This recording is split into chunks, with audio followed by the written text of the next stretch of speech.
Today we're at ISS, or Independent Studio Services. ISS was started by a guy named Greg Bilson Sr. He started renting props out of his home 26 years ago. So why is the gun show at a prop studio? Funny you should ask. Today we're going to get up close and personal with the rifles from American Sniper. So now that we're on the same page and we've gotten everything out of the way, I don't want to talk anymore. Let's just get to it and go see some of these guns.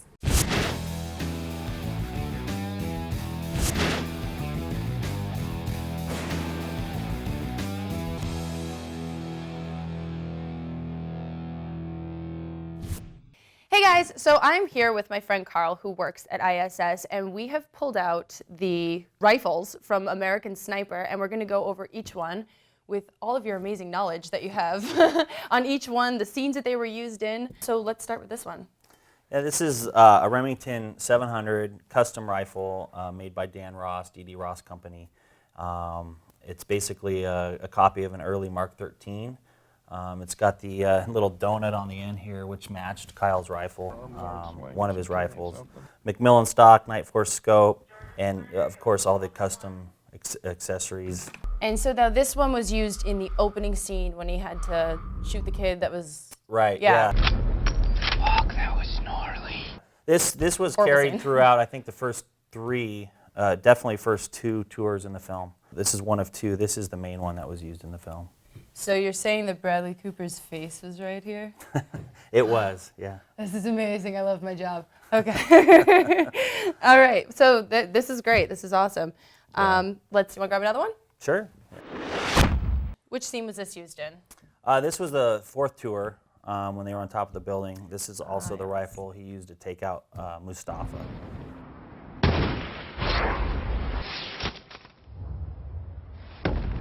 It's a Macmillan TAC 338. It's got the loopholed scope, and it's got the McCann Industries rail, same as the Mark 13 had, although it was a different version.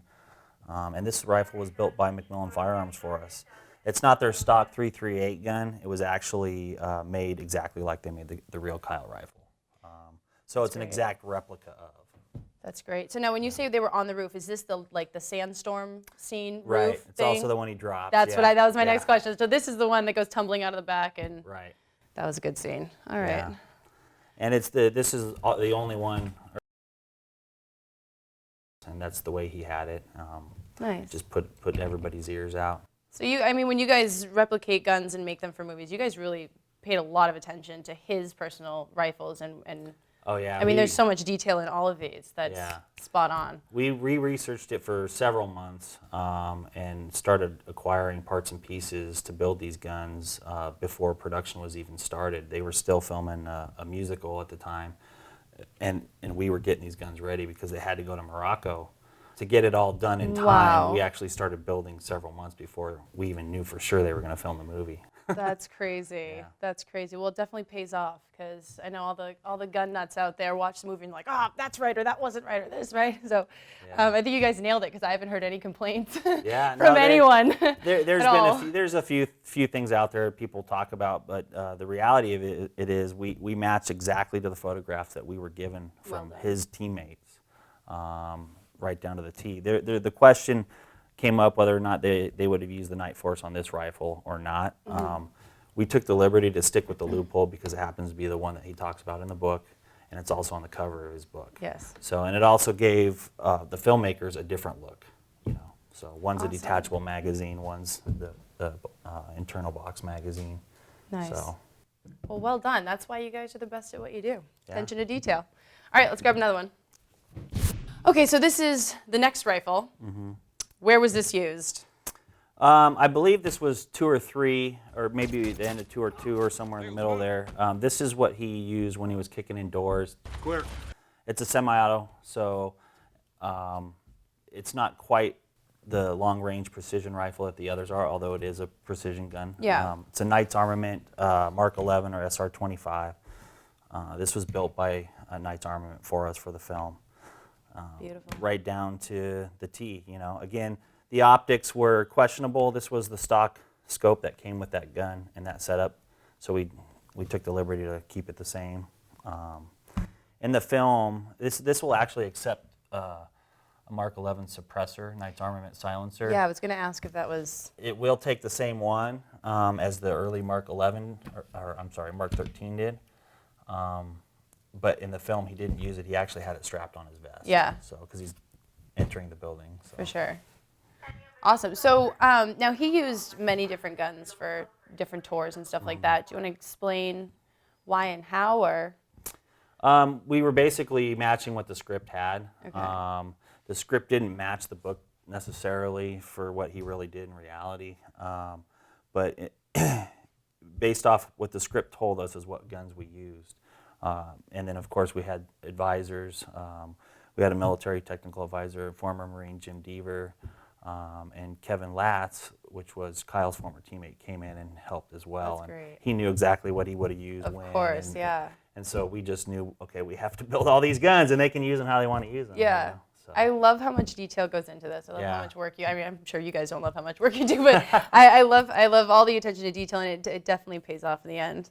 Yeah, So. it's good stuff. Any other facts about this beautiful little piece of equipment? Actually, a neat thing about this gun is there was 100 Mark 11s released in the civilian market with the correct markings and everything on the receiver. And when I first started to look to acquire these, I found a couple for sale, but they wanted about $25,000 each.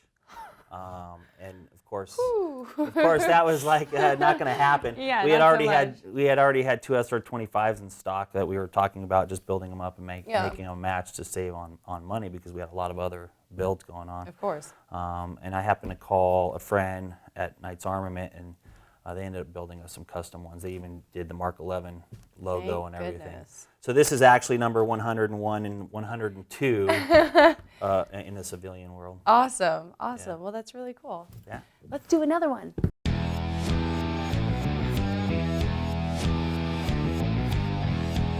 Hey guys, Amy Jane here. So, in the gun world, we overhaul and customize and rebuild everything. Our guns, our gear, literally everything. But what about your smartphone? That's right. Today, we're going to overhaul your smartphone into a gun lover's paradise of ballistic amazingness. First, let's start with dry fire. Dry fire is a must. It's the only way to train off the range. So here are some apps to help you push you to your full potential. Dry Fire Timer by Konstantin Carrillo. They have custom drill schemes to make sure you're practicing your weak points, customization, repetitions, and par time intervals. Shift par time in one click, audio assist, and visual signals. However, this app is a little bit on the pricey side at $8.99. Dry Practice Drill by Sartuga Software. Dry Practice Drill helps you improve basic handgun skills like clearing malfunctions, presenting and reloading. For each drill, you are given a start tone and a stop tone. You must complete the drill in the allotted time, which really helps you push yourself and work under pressure. You can change times and drills as your skills improve. This app is moderately priced at $3.99. Dry Practice Drills by Lucky Machete Studios. Dry Practice Drills runs you through standard drills in a format designed to improve your speed and skill. In this app, you'll practice controlled pairs under pressure from multiple distances. You can practice failure to stop drills, headshot drills, malfunction clearing, and reloading drills, all reasonably priced at $2.99. Now it's time for the live fire apps, the apps you can actually use on the range. Shot Coach Video Analysis Tool. This app is for the competitive shooter. Max Michael's Shot Coach app gives you the ability to improve your game with tools that show you where your stage time goes.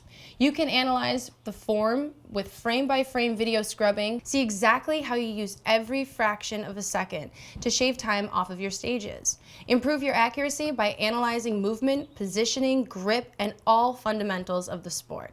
This app is reasonably priced at $4.99.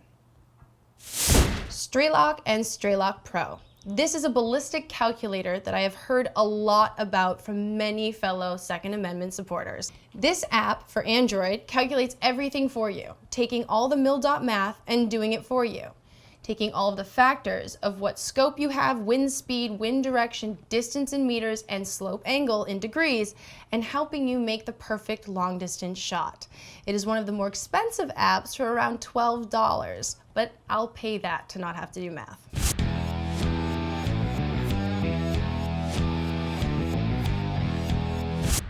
All right, so we brought out the Mark 12. Right. This is beautiful. Yeah. Tell us about this gun.